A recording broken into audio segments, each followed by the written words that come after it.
Joining me this morning is Linda Murphy. She lives near the derailment site in East Palestine, Ohio, and she's been living it ever since. Thank you for being with us this morning, Linda. Talk to me about the health issues that you are experiencing. Well, thanks for having me. I have been experiencing various issues along the way as things have progressed. Initially, extremely sore throat, almost burning to the point where it felt like you had drank a hot liquid. Also, terrible headaches, extreme fatigue. I had eye pain where my eyes felt just tender and I had blurred vision, some gastrointestinal issues, and just various other things as things have progressed.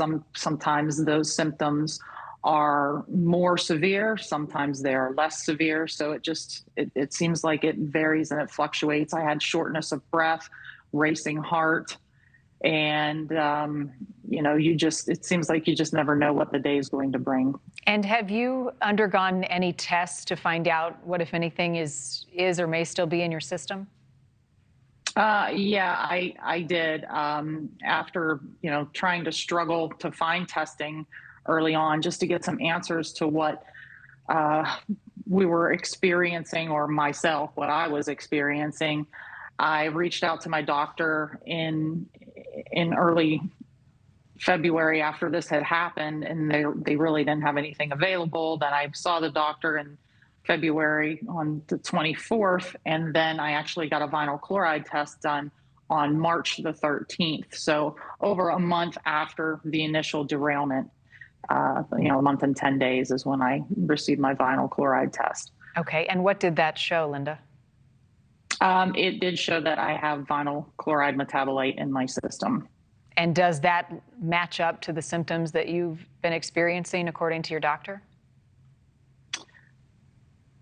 My doctors are not discussing any symptoms as they relate to chemical exposure. I've received my test and no one has told me at this point what it means, current ramifications or future possibility of what could occur.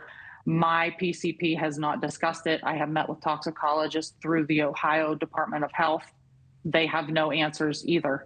So all I know is it is in my system, and that is all I know. And that is the same answers that other citizens in our town are getting. They're getting these results back. We have no idea what it means. I just know that when you have these chemicals in your system, they change your genetic makeup. They can break the strands of your DNA. They have long-lasting impacts, and we don't know what they are.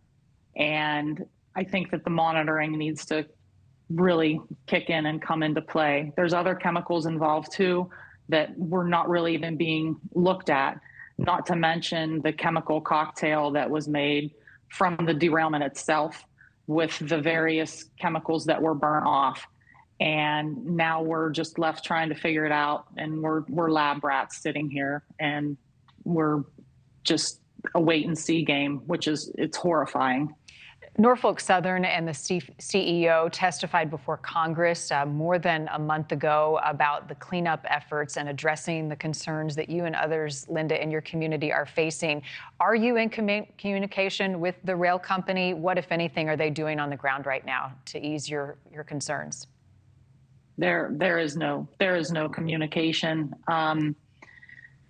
They're just holding fast to what Alan Shaw says, that he's going to make it right. And how do you make it right? How do you rewind the clock back to February 2nd? How do you take this out of my system?